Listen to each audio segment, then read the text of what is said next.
Hey y'all, welcome to Whip It Like Butter. My name is Ashley and I'm the owner and sole proprietor here at Whip It Like Butter. Y'all, didn't that sound so official? I've been watching too much Club Shay Shay, okay? I wanted to shake things up today. If this is your first time at my channel, welcome. I hope that you stay, like, subscribe, and share. And if it's not, thank you for joining us back here again. And you know we do all things pound cake over here, and y'all, this cake gave me a time because I was determined to use brown sugar to make this carrot cake pound cake, y'all. But I definitely believe y'all are gonna enjoy just like I did, okay? And I'm gonna give y'all some tips and tricks and all of that along the way in the video. And we're gonna go ahead and get into it. So I'm gonna show y'all how to whip it like butter. All right, let's go. Oh, one more thing. Y'all know I always keep it real. Now, because it has brown sugar, that thing may have a little bit of time trying to get out that pan. Make sure you spray your pan really good. And if it doesn't want to come out of the pan right away, get a wet towel, place it on the back of your pan, let it sit, give it some rest.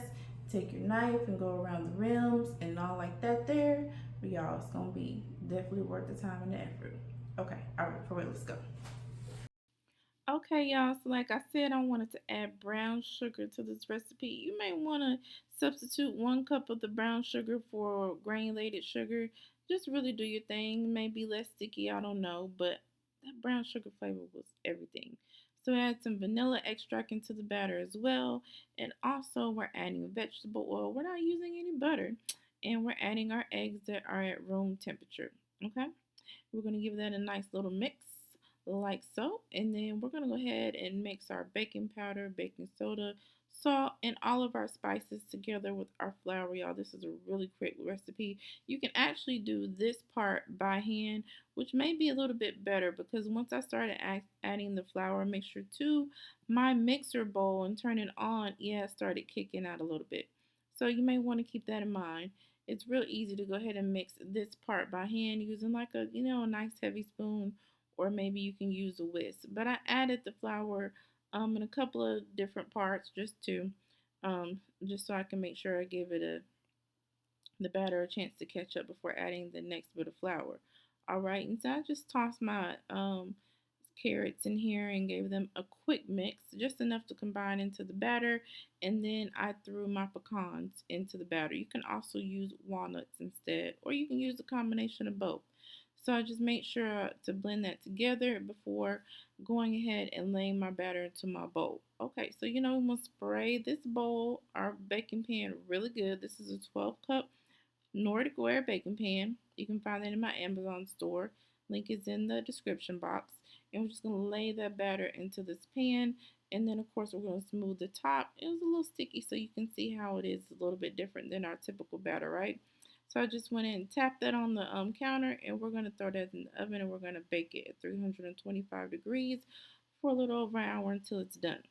All right, and so we made a quick glaze, a cream cheese glaze, but I put a little bit of brown sugar. I wanted this to be like a nice cream cheese glaze, but with like a nice twist.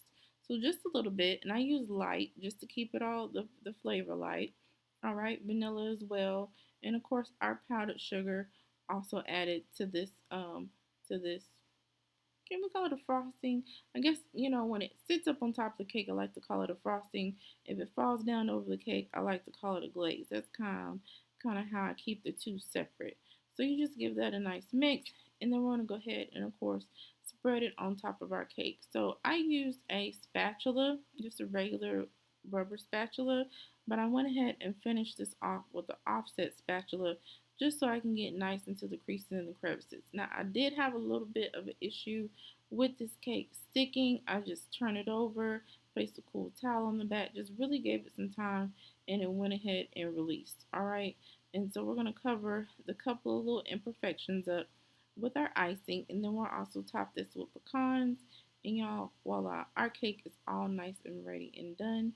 And we're going to go ahead and get into our taste test. Okay, y'all, so I told y'all how much this cake gave me a time. So I was so super anxious about cutting it. Cut it while it was still warm, which was a mistake because why? The cake don't cut right, okay? But let's go ahead and get into the taste test. Got a little crunchy bottom or top, however you want to say it. Mm-hmm.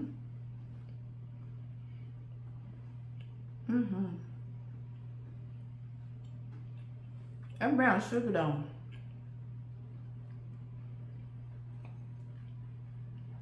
See, with some icing.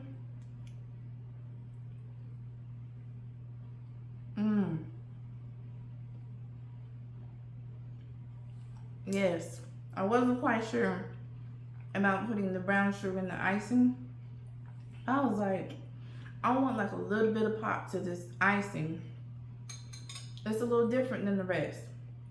The icing is nice, light, delicious. Of course, I think y'all really gonna love it. I want you all to enjoy the cake just like I am. So go ahead and grab the recipe in the description box below. I also put the printable recipe in the comments as well. Don't be stingy. Make sure that you share, like, subscribe if you haven't already, and join us back for more over here with the light butter. All right, bye.